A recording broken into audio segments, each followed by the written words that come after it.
And we are recording. So yay, welcome to today's EC Open Book Study.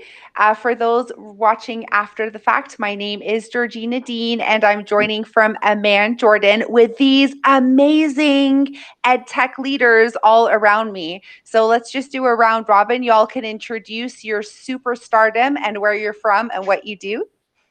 Jared, do you want to start? You're next to me, yeah? Sure.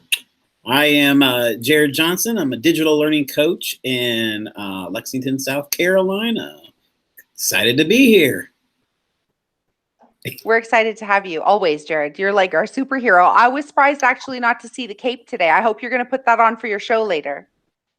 Ooh, it's hanging up right over here. I should go grab it. There you go.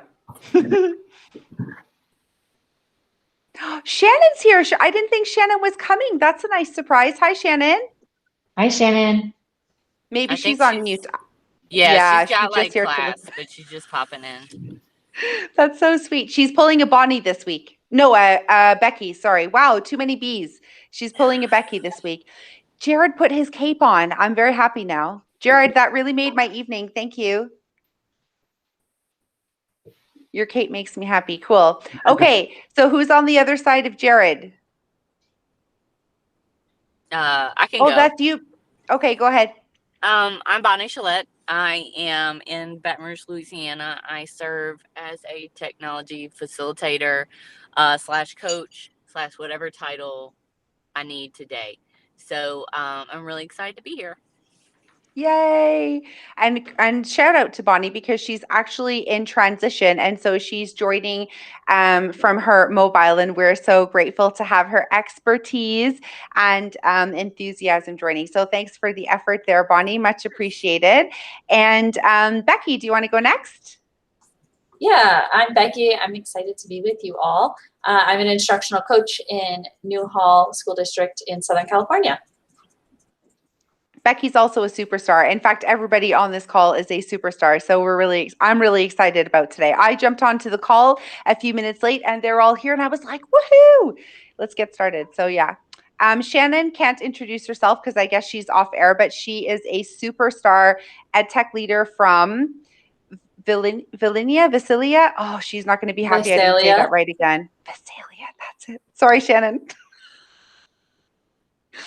And so y'all need to connect with her. She is massively and madly changing the world of ed tech globally. Thank you, Shannon, for joining. And she's also my partner in crime because she helps me create these awesome book study adventures that we go on together every 2 weeks. So big shout out to Shannon. And we have Melissa joining. Melissa, hi. Hi, I'm Melissa Shields, and I'm an ed tech coach in the Palmdale School District. So I'm Becky's neighbor. And I'm just here to learn what I can from y'all. We are so excited to have you. And Becky's always speaking super highly of you, Melissa. So shout out to you. Okay, cool. So let's get started then. I shared my screen in, and does everybody who's on this call, I'm assuming, has the link, or do you want me to drop that in the chat? That's the next time. We're on 10, aren't we? Am I off? Oh no, you are not off. It is clearly okay. Georgina, and having had a very long day, I was open on the wrong tab. So thanks for letting me know, Melissa. So now that we're on the correct, no, it's okay. But Shannon and I actually prepped the next week's book study to share out with you guys early this time. And so we were excited about that. But now we are on the correct chapter. So I'm really excited. We have our book here ready to go. My background blur is not doing me any good service right now. There we go. I'm trying to catch it on there we go. Awesome. So chapter 10 is all about power to the pupil. I was about to say it's one of my favorite chapters, but I already called that on a different book study. So it's just not fair to say it again, right? Anyway, pretty cool chapter. And it is the start of part 3. So there are 4 parts to the book study. Part 3 is all about sailing into the great beyond. And Jared, talk to me about what you just did there. I want to feel that vibe. I was just sailing into the great beyond of coaching, which feels like it is the great beyond with the world the way it is right now. But Jared, I think your super cape helps you, no? Maybe I'm feeling a little bit better now. Maybe we should change it to sailing, or not sailing, but flying into the great beyond. See, that's what I thought you were going to say when I asked you. I thought you were going to say, I'm soaring. I'm like taking over the world with my super awesome coaching. And then, yeah, he came in with a very calm and subtle, I'm sailing. But no, Jared is totally soaring, guys. Y'all need to connect with him if you're watching this after the fact. So, yeah, thank you for that. And, yeah, absolutely. Becky says Jared needs to write a book, and I couldn't agree more. I couldn't agree more. Cool. So this is very exciting. We're coming up. So we've dived into the first two parts of the book, which is all about, connecting with our planning and how we can help support the educators that we're supporting get started, and how can we develop a plan to help them, and how can we put different strategies in place to make sure that the coaching goes successfully. And now we're going to take it to the next level. So I'm really excited about this part. I'm pretty sure I say that every time, but I really am. Okay, so power to the pupil. And pupil, by the way, just for your information, is a British terminology for student. So just in case y'all were wondering, it is student, I think, in North America. At least it is where I grew up in Canada. But pupil is a terminology they use down here in the UK. And for any of our friends in Australia or New Zealand watching after the fact, I would be curious to know if they use pupil or student in your part of the world. So do let us know. And then we were basically calling out what are ways that sparkling ways you've seen an educator create a positive classroom culture. So the last part of the book that we read was all about creating that positive classroom culture. So I wanted to just do a quick round robin to see. Obviously, we had a few comments in the chat, not too many. Everybody's really busy this week, and that's cool. So if you hadn't had a chance to comment, don't worry. But yeah, let's just give a quick shout out to some your sparkling coachy senses, and share what you have seen around the class. I have a couple to share at the end too. Would anyone like to start?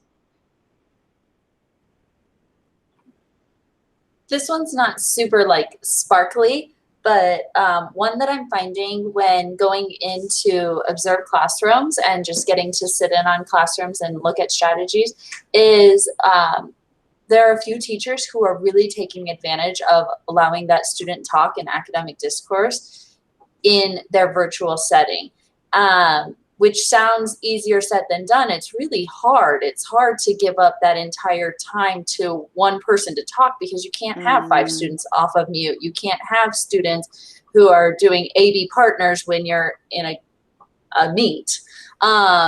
So what I've been seeing is that teachers are really being intentional about utilizing that chat and utilizing activities that give students voice and let students talk in the meet and let students be the teacher and take ownership and have those roles. So to me, that's really sparkly because it doesn't seem very big, but it does create that positive culture. The teacher isn't talking the whole time. And I love what you said there about, sorry, Shannon's chat came up and then I forgot what I was going to say, but I do love everything that you said, Becky, but mostly what I love is the fact that you said the students are taking over and the teacher is talking less. And so how are we giving the floor and really amplifying that student agency in the classroom? And I also wanted to say that you actually finished your little share with, it's not that big, but it's definitely sparkly. And I wanted to remind everybody on who's watching after the fact that every little win is a big sparkle. Okay, everybody? So get out your shine, put your capes on like Jared, and let's get sparkling. Okay, Becky? Awesome. Okay, cool. So let's check out Shannon, because she commented in the chat. She said Jamboard has been epic for giving voice. Absolutely. And I would like to add to that also and say, I do a lot of parent support in my community. And when you give parents access to a Jamboard, the buy-in and that you're really closing that 3-legged circle, right? We say like the student, the teacher, and then the parent is like a big team, right? And so big shout out to Jamboard also for all stakeholders. Would anybody else like to add to that? I see Bonnie's unmuted. Go ahead, Bonnie. So sorry, I meant to be muted. No. Yeah, sorry. Yeah, we are going back. We're like in transition to go back full face-to-face. And I think I was really proud about a lot of teachers like caring, because I was worried everybody was gonna go back to like the old ways. And you know, like go back to paper and like get out of the Google Classroom habit and that kind of stuff. And I've found so many teachers like are sticking with it, like doing interactive notebooks, you know, like just keeping those like strategies we kind of taught them when we were virtual, like they're carrying over and doing cool stuff in their classroom. So I think that's a big win. That is a super big win. That's like a supersized win. I love that, Bonnie. Thanks I work for with sharing. 29 schools. I'm not always like, I can't always target to one person, but I can do themes. I can see a lot of things at once. You are doing a rock star job, so you keep up the good work. I cannot imagine supporting 29 schools at once. So you keep being a super rock star. Jared, I think I think Jared should nominate one of his spare capes to you, Bonnie. That's my personal opinion. Thank you. Jared's nodding in case you can't see him.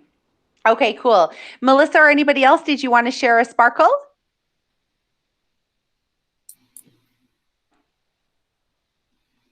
If not, that is totally cool. Don't worry. I can't see everybody all of a sudden. But I'll share a sparkle that I saw that was really cool. Bitmojis, of course, are all the rage among teachers. So our teachers have created lots of Bitmojis to welcome their students into their classrooms, to promote, you know, the rules and procedures and things like that. But we had our French teacher had the students create their own. Unfortunately, Bitmoji is blocked in our district. But the kids who, since the kids couldn't do it, I'm drawing a blank now. It's been killing me. I've been trying to Google it real quick. But he used another site that allowed the kids to create Bitmoji-esque type avatars. So they're not as great looking as Bitmojis, but on his wall are all of his students. So it has his Bitmoji, and then it has all of his students as their own little avatar emojis or whatever you want to call it. And it's just really cool that when you walk in the room to be greeted by that. So it's him and his students in cartoon form, and it's cool to me. Definitely a sparkle.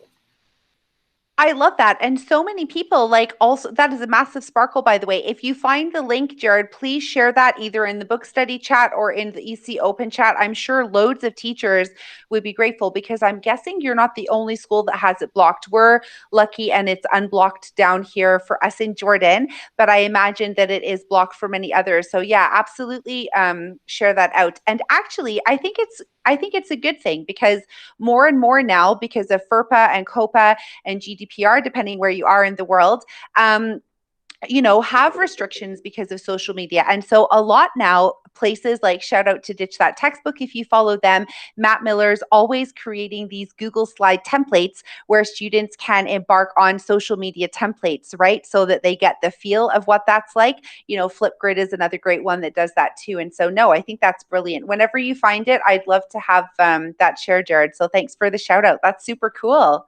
Very exciting. And Shannon, also said here in the chat that her students, before assessment, she sends a personalized note that draws on something a student is interested in, which provides an affirming word about their test the next day. And I just think that's so special. I think that's also really time consuming. So super shout out to Shannon, who goes the extra mile to personalize each learning experience to make her students feel like they are empowered to do a good job in their assessment. So super, super well done, Shannon. And she also really loves to invest in her students to personalize every message. So this is awesome. And actually, I think Shannon was shouting out her colleagues. Sorry, Shannon, I read that wrong. Maybe it's time for a coffee, guys. We'll see. But really, Melissa's got one. Really big shout out to Shannon and her colleagues who are going the extra mile to personalize experiences and making their learners feel valued. I would even, amplify that and say, coaches, go the extra mile for the educators that you're supporting. I actually send personalized messages to their line managers and copy them in to give them a shout out by email. And so they feel like we're recognizing them in front of their managers goes a long way as well. So that's another way you could do that. Another little idea. Okay, so this book study, which is really good because some people are in travel and about to start traveling. So we only have 4 questions to get through today for chapter 10. And so we'll dive straight into the first question. So Megara here suggests that, that taking places where change is happening positively and applying it on a larger scale fosters innovation. So this is really exciting. So how can we encourage our teachers to take time to cultivate creativity, outwit obstacles, and empower positive playtime? So she had those 3 areas as focuses in this chapter. And so how can we encourage those things to inspire creativity and really allow that innovation? Because as I'm sure you can guess, like, teachers are still, or can be, maybe I should say, maybe not after this current COVID times, have a bit of fear, still to jump out their comfort zone. So if you can think of a barrier or a mindset, if this is one, and how you could overcome it, and to share your experiences. So we have a few comments in the chat. I'll leave the question on the screen just in case anyone else would like to share. Would anyone like to unmute and share, even if they haven't had a chance to write their answers in, and then we can share a bit about what happened in the chat.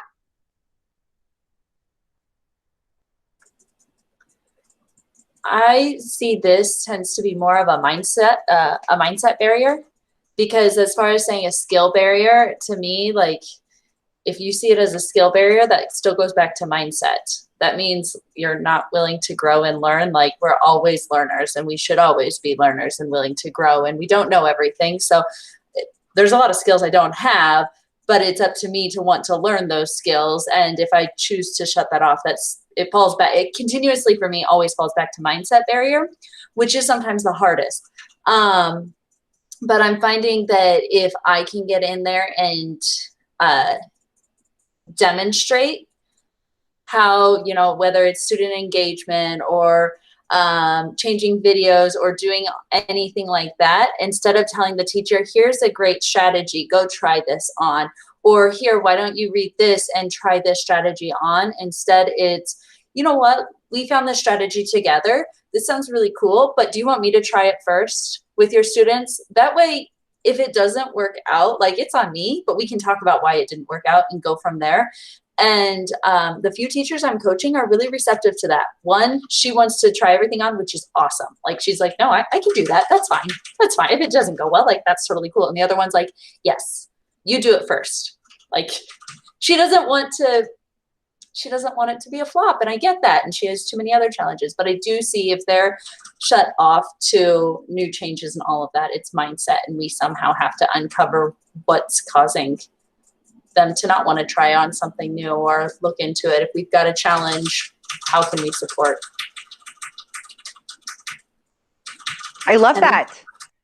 Go ahead. Sorry if there's an and. I waited, but the and came after. So the and was, and that's it. That's super cool. I really like how you said that they're all encompassing the same thing, right? That skills actually relate back to mindset. So I really, really appreciated that you shared that, Becky. And I think sometimes people forget about that. People see barriers and successes and all these things as separate things. But actually, I feel like it's a domino effect, and that if you start with a positive mindset, all of those things fall into place after. So I totally would agree with that. And would anyone else like to add on to that or to share also? I know, Melissa, you commented in the book study. I don't know if you want to share out what your ideas were. Feel free, but don't feel obligated also just because I called on you, okay?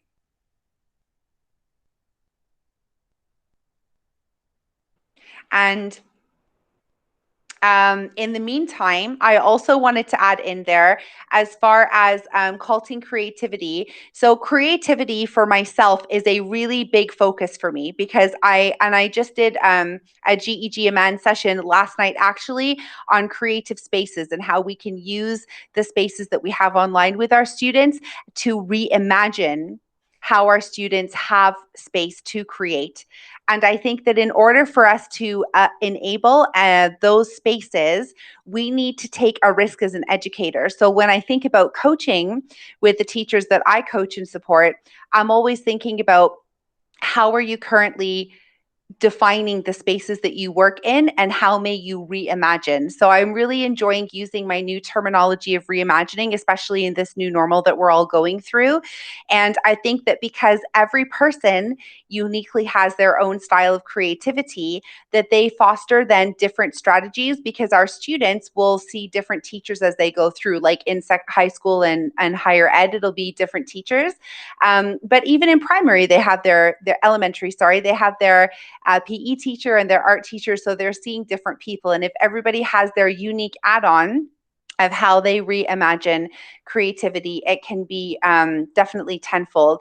But as far as how it fosters innovation, I think the more that you help them to engage in creative activities, then it allows them to want to take the risk to challenge themselves, to take it further and take it deeper. So in the same respect that I'm always thinking about how I can do that with my students, I always try and mirror that with the educators that I support, and how can I actually do the same thing with the educators? Am I giving them the spaces they need? So I know I think it was last week or the week before, I shared a screenshot of a Jamboard.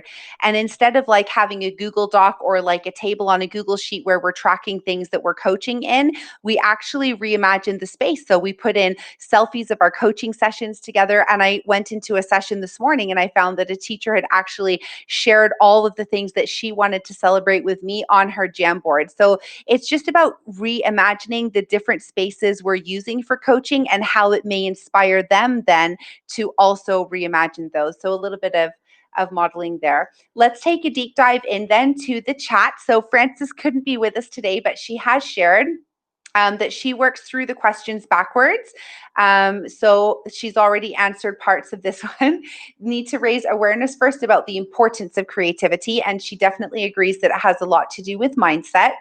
And she also talks about that one idea leads to another. So a little bit like what you were saying, Becky, right? About it all being circled back to each other. And it has, I think I said domino effect, but it's the same idea. If people realize that we were limiting life to chances of their learners by not offering opportunities to problem solve, then create and grow, then they would be much more open to it. And so thank you, Frances, for sharing.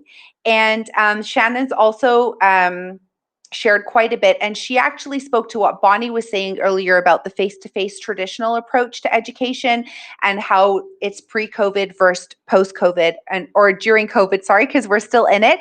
And then obviously we may reimagine what that looks like after. But she talks about adopting more ownership of the learning. And she talks about that it has been a struggle, but how can we pick out those sparkles, guys, those little wins, and how can we use the little wins to inspire bigger wins? I always feel like so shout out to Shannon who wrote that. I always feel like when I'm like, oh, this was so awesome. And the teachers are like, well, it was just something little, but then they go away feeling all encouraged and valued, and they'll want to take further risks, right? They'll want to go that extra mile again. And it's very interesting because my husband, who's a machine learning engineer, doesn't have that approach. When I celebrate little things that he's done, he's like, no, I don't work like that. But actually, if we think about educators, many do work like that. So do your best to celebrate them as much as you can. And in the flip side, they will do the same with their students, and that will also encourage students to take extra risks. So yeah, big shout out to Shannon there.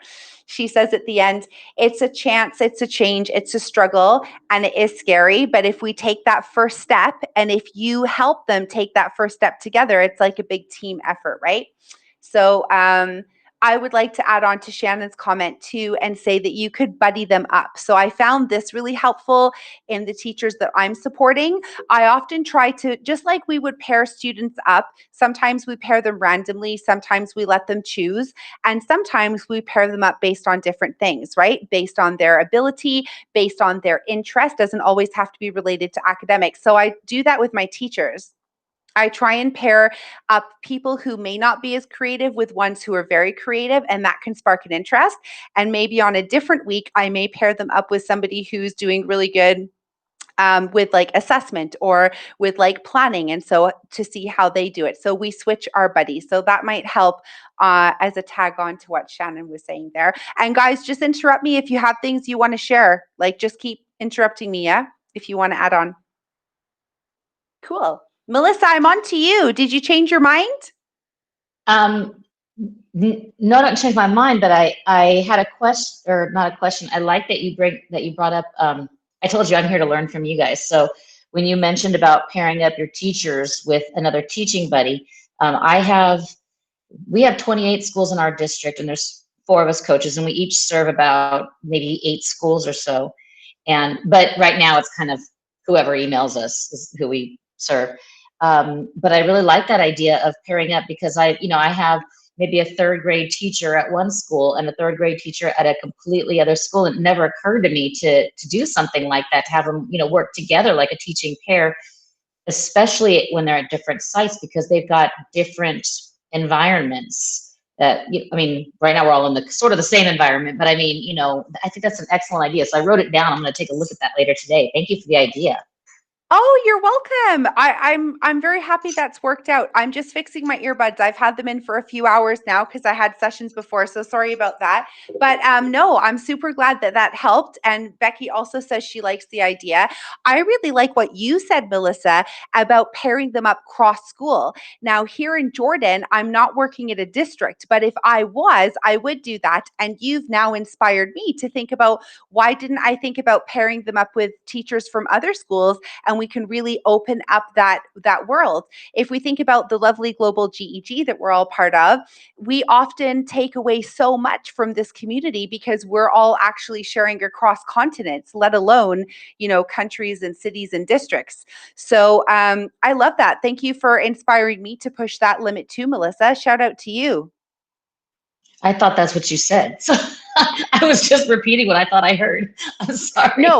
No, that's good. I do buddy teachers up in my school, but I only work at one school. We don't have a district here. So it's not cross. I think you're right. I think I said cross school because I was thinking vertically. So sometimes I pair up a primary elementary teacher with somebody from the secondary school. So although they're working with different age groups, they can actually take things away from each other. And it also really helps my school with vertical alignment for curriculum and also culture and community and all those other pieces. So yeah, I think of it vertically, but you inspired me to think now locally within my area and maybe reach out to some international schools in my city. So thank you, Melissa. Yeah.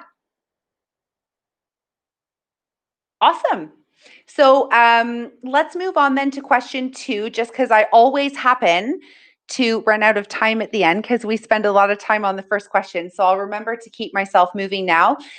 Question number 2 was diving into cultivating curiosity and the wonder catalyst. So I love this. You guys have heard me talk on previous book studies about the candle of curiosity. So I'm very excited about question 2.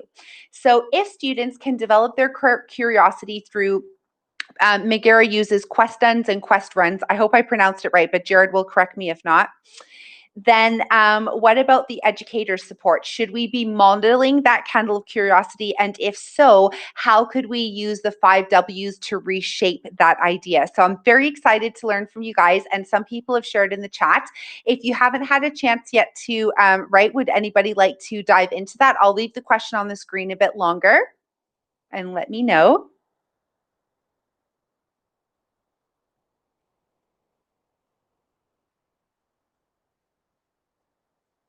Has anybody used quest duns or quest runs before with their students? Becky said no. Jared's like no. Jared, I'm surprised. I thought for sure you'd have been one guy that has done those before. Cool. So when I was reading it, and I'm just going to pull it up because there's a picture in this chapter, there we go, of a diagram. I might have to remove my background blur because, as awesome as I love it. Oh no, now you can see the creases in my green screen. Never mind. Yes, right? I know, brutal. Okay. So this is the diagram of quest runs and quest duns. And if you have the book, you'll be able to check that out. But she basically visualized it like, you know, the hierarchy, the pyramid, and then there's also circles and different levels that you can get into. But I really like it. She talks about don't ask them to try for quest runs yet. Have them pour out all their questions that come to mind.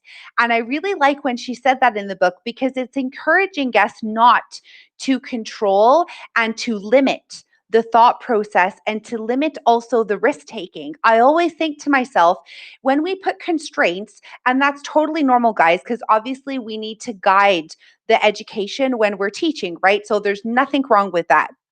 But when we're going on this adventure that Jenny talks about in her book, are we actually limiting their ability to critically think in a risk-taking manner so that they would then innovate? So it's just something to keep in mind.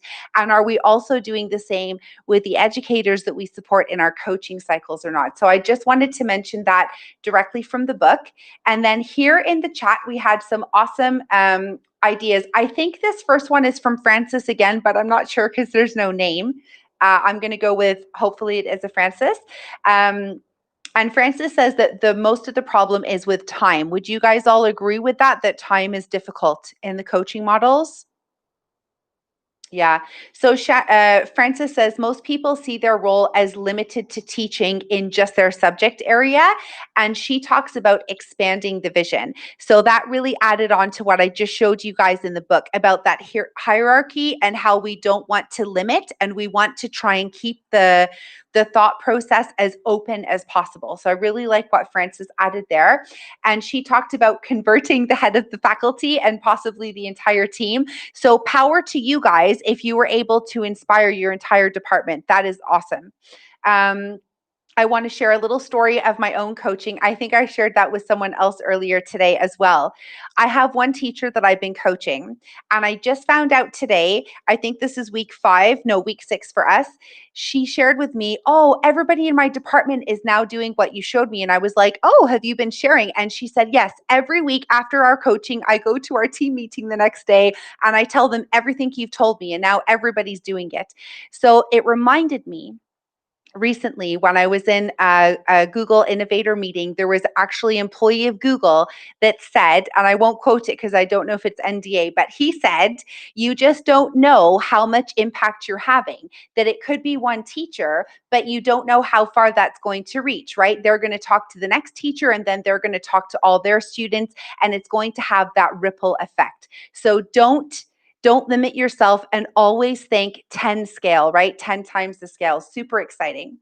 Shannon also talks about not having silence in her classrooms, and that confusion makes us uncomfortable. And I wanted to point on that because I think that's really important. And I wanted to, where is it? What did she say?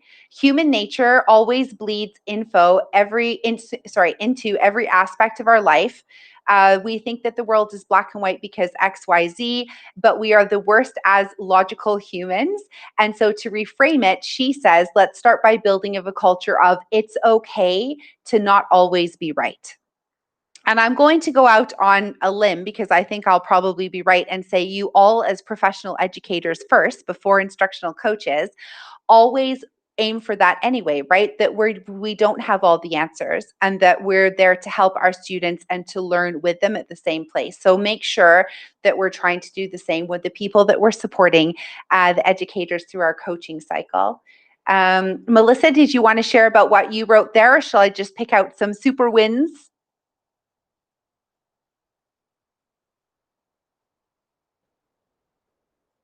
Okay, sorry, I was just trying to figure out how to unmute because I've got like the two screens going. You know what?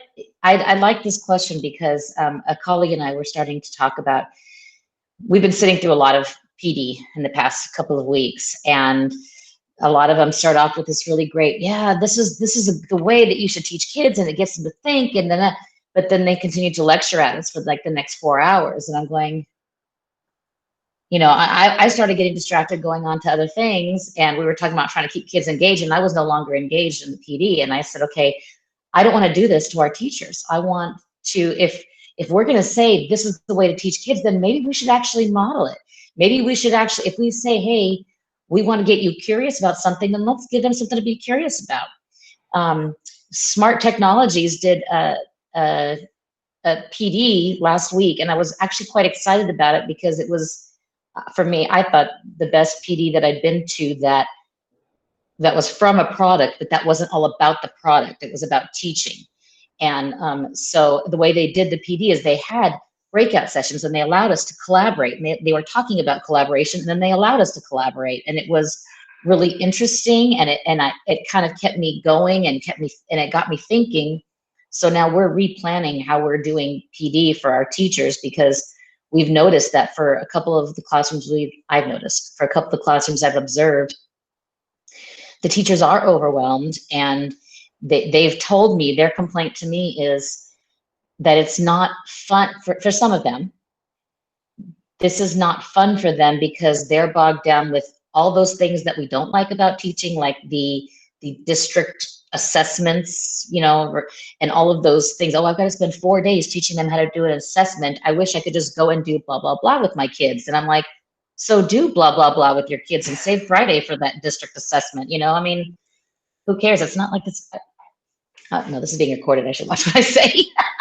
No, it's okay. But I mean, just, you know, I mean, I know me, and I know that if I was told you have to do this assessment, that assessment, I'd say, okay, and we'll do that on Friday. In the meantime, I'm going to teach my kids the regular skills they need to function as humans. And then, you know, some of that will carry over into testing skills, because it's just, some of it's just good planning. But I hate that for some teachers, it's kind of sucked the joy out of them. And then when we do PD and say, this is how you do things, but we do it the way we've always done it, how can I come to teachers and say, you got to stop doing things the way you've always done it if I'm going to deliver PD the way it's always been done years past? So I'm trying to, you know, that about modeling it for the teachers so that they can actually have an example to go back and model for their kids. So it's a work in progress, though. We keep having to go back because we do revert to, okay, and then I'm going to tell them about this. And then I kept thinking, okay, wait, how do we get them to start talking to each other? How do we get them to come up with the ideas instead of us telling them, hey, this is the idea? So it's a work in progress. But I love it. And I love how you're open to that. And I love how you're pushing forward. And I love how you're adaptable and flexible. I think we were saying that before you jumped in, Melissa, or maybe I'm just dreaming because it's too late at night now for me. But it is important. We say that we have to be flexible and adapt our pedagogy to the needs of each of our individual learners. And so I think that's something good. And the fact that you actually use the words, we can carry what's actually needed over on later, is true. It's not necessarily that just because we didn't do something on this day that we canceled it. No. As professional educator and experts, we're always thinking of, right, we've lost a day there. How are we going to skill it in or meld it into where we need to go? So we get there in the end. It's a whole package deal, and you're just rearranging the pieces of the puzzle until they actually add up to a massive spark at the end. Yes. So well done, Melissa. I'm very happy. All right, guys, moving on to question 3 and 4, because Becky's getting antsy and we need to leave soon. We're going to pick out a couple of ideas. Becky's nodding her head, but I know I always go over because I get too excited about all of these awesome inspirations. Okay, question 3, and thank you, Melissa, for sharing, by the way, in case I didn't say it. I really appreciate that. Question 3 is all about supporting students moving from failing into improved sailing. And I like the way she said improved sailing, because she didn't say into sailing. It doesn't mean that they've never sailed before. No, she recognizes that students, as well as educators, will have little successes throughout their journey, right? And so it's failing with improved sailing. I really liked it. So that is in there. So the question is all about how can we help educators to teach perseverance so that they can work through. And so they had a little win, they hit another stumbling block. How can we just help them to keep that conversation going? And so let's see what everybody said in the chat. And then there was also the fail forwarding questioning that she talked about. And we had a couple of models in there if you were able to read the chapter. If not, don't worry about it. And so how could we use those strategies to help push forward? Would anybody like to share while I have the answers on the screen? Feel free. And if not, we can pull out some goodies from these, from Francis and Shannon. I think part of it being a coach is helping the teachers build their skill set when it comes to failing forward, and then helping them get over also that mindset too. I think one of the biggest powerful things in the classroom is when the teachers can open up to their students and go, well, that didn't work, and not be afraid of that, because that also helps the students not be afraid of failing and being able to look at what they did, learn from what happened, and then be able to move forward from it. So I think when the teachers can model that thought process, that attitude, that behavior in front of their students, it also helps the students as well. I have a question. Oh, go ahead. No, I was just going to say I'm waiting a few more seconds, and it just wasn't a second enough because Becky wanted to add. Go ahead, Becky. No, I just have a question. You right there. Yeah. No, I have a question about this because I actually am not running into many teachers who are still at the point of like failing in front of their students is the most detrimental thing in the world. And I think it's because with technology, they're just like, well, it's the technology. Like, not that there's something to blame, but we're all just at a point where things are failing daily. What I'm finding though is that they're tired of failing forward. They're like, okay, I know that I need to fail forward, but in the past 2 days, this lesson failed for this reason, and this lesson failed because I couldn't get in my meet, and then this one failed because of this. Like, I actually need successes. I can't fail again in front of my kids. I'm tired of it. And I don't want to say like they're close to failing in general, but I feel like I'm almost teetering as a coach on that, like, how far do I push? Because I can tell you're uncomfortable. I can tell you're now at that point of, I need some wins. And yes, we have to fail forward to win, but like, please don't ask me to do one more thing where it could blow up in my face. And that's now the third lesson today that blows up in my face. Like, you know what I mean? So how are you all navigating that? Or is this not common? And it's the few coaches I'm working or teachers I'm working with.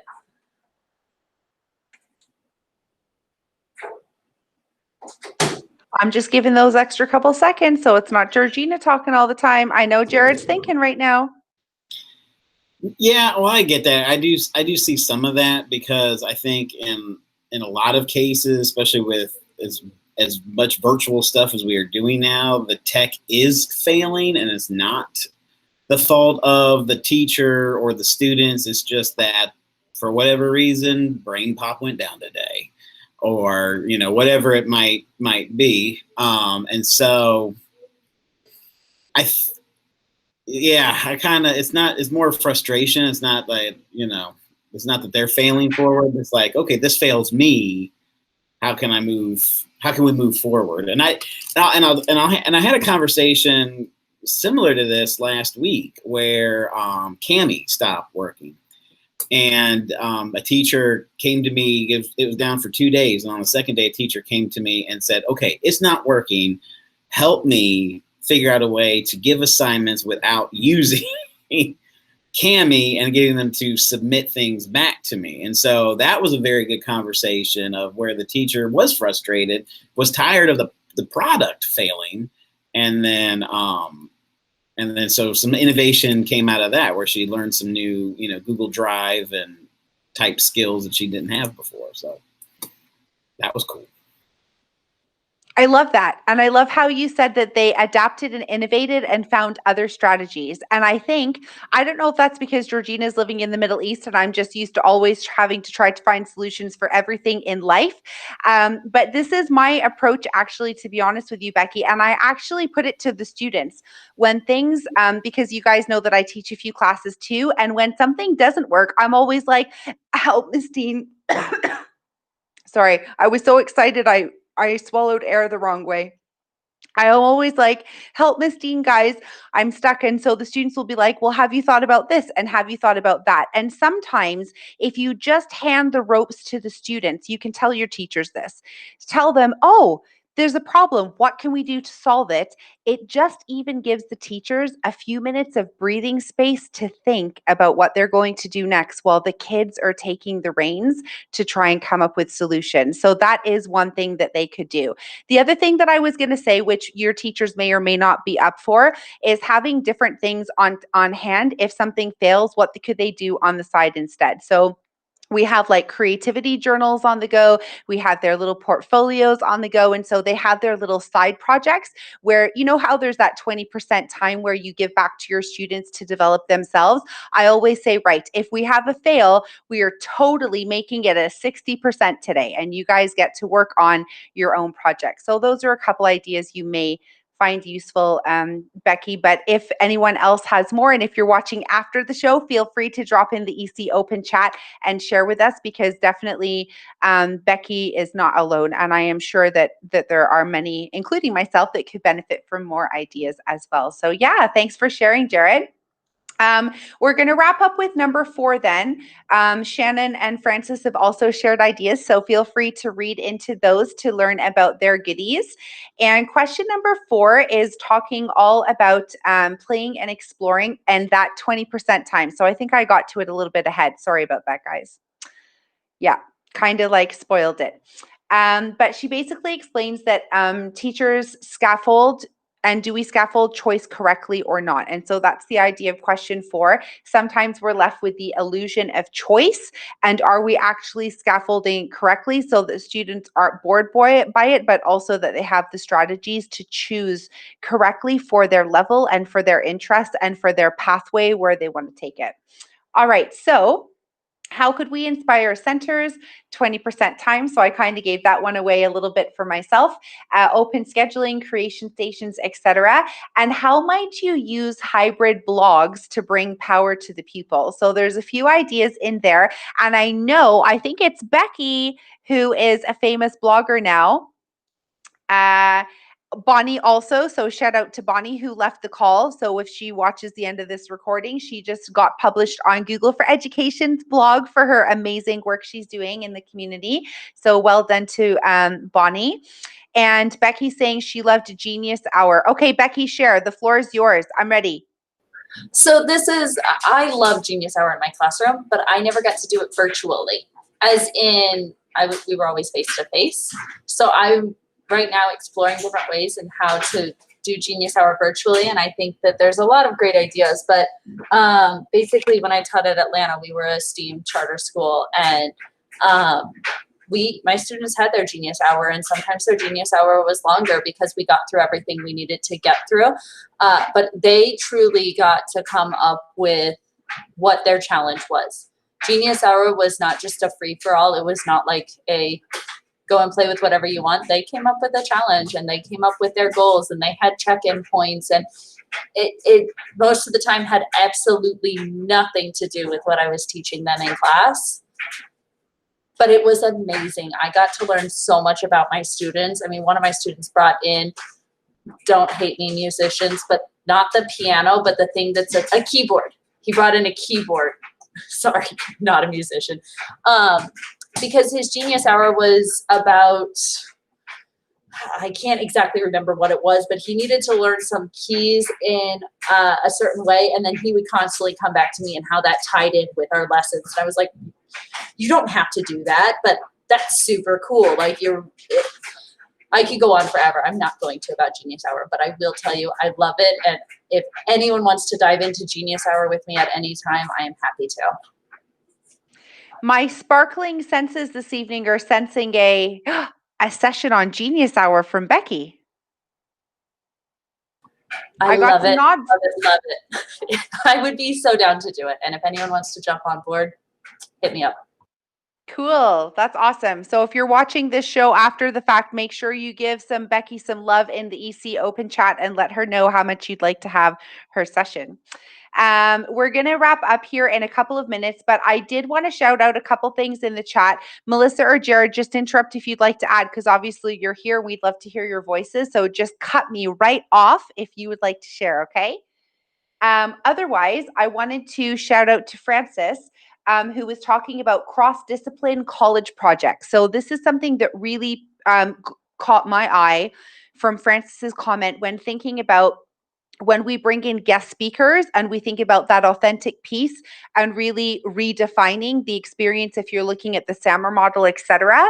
If you were to bring in a guest speaker from the college, could they then pair your students up with somebody in the authentic workplace? So either in the workplace or at the college, and what might that look like together? So I really like that idea from Frances. So shout out to her. And she also said that relevant hybrid blogs are a go, and keeping an ongoing record in one place. So you guys just heard me say, like, we have creativity journals, which we house in Spark, and we also have our e-portfolios, which we sometimes house in sites. But Frances brings up a good point about not having too many different spaces where they're keeping track of and reflecting. So it's a good thing to keep in mind. Shannon also has something highlighted in yellow, so I feel it appropriate to hone in on that at the end of our session today. Shannon is very interested in expanding her reading collection to supporting designing and learning. And I think that that's twofold. She can correct me if I'm wrong in the chat, from a learner perspective, but also from a teacher's perspective for coaching. So she says, does anyone have any good books to read on this idea? The idea of stations, and so being mindful, like she's put a whole bunch of different ideas in there, but she would like to get a reading list. So Becky, I was thinking to help Shannon, you know how you made, Jared, keep it there. I want to take a screenshot. Don't move, Jared. You know how I get with my selfies. Don't move. Okay, I got it. I just started this book. I'm not very far into it, but what I've come across is been pretty good so far. But I haven't implemented anything. Still just kind of in the reading phase of it. But I do like that one. My sparkly senses sense another session coming from Jared on that playbook after Becky's finished with her session, okay? I'm just feeling my sparkles tonight, guys, okay? That's how we're rolling. So Jared, shout out to his book, and we can definitely add that to the list. And so, yeah, Shannon, so Becky, what I was thinking was Becky made this beautiful frequently asked questions Google Doc. So maybe we could create the same for a reading book collection. Becky, what do you think? And we can post that in our EC Open chat, and then everybody can add the books that they're reading. What do you think? I love it. Yeah, I can do that. Cool. Awesome. So Shannon will hopefully be happy when she hears that later. And that brings us to the end, because I know everybody has places to go and I don't want to go over. But if you would like to add anything at the end of this very awesome, sparkling book study, please just interrupt me and let me know. If not, I'm moving slowly just in case. Okay. If not, then I have, with the help of my partner in crime, we have curated already the next book study, which will be on the 28th of October. And so Becky, maybe when she gets to where she's going, will drop that for us in the chat, because she is on her way out now. And so let me just pop that back into the chat here. So we have made the new book study for chapters 11 and 12 on discovering the power of voice. And with great power comes great responsibility. So that'll be ready for you guys to dive into. And we're going to meet, if it's okay with everybody, at the same time. And I'm really sorry about that, but I have parent sessions for my school right before this book study. So if it's okay, we'll meet at the same time. Is that okay, Becky? Works for me. Cool. Awesome. So I'd like to bring this to a close, and I'd like to thank everybody for coming. It was been such a small group, but we had such warm, sparkly ideas, and I'm really grateful to all of you. Jared is soaring now. I definitely would say he's soaring by the end. He shared his little book, and I'm very excited. Yay.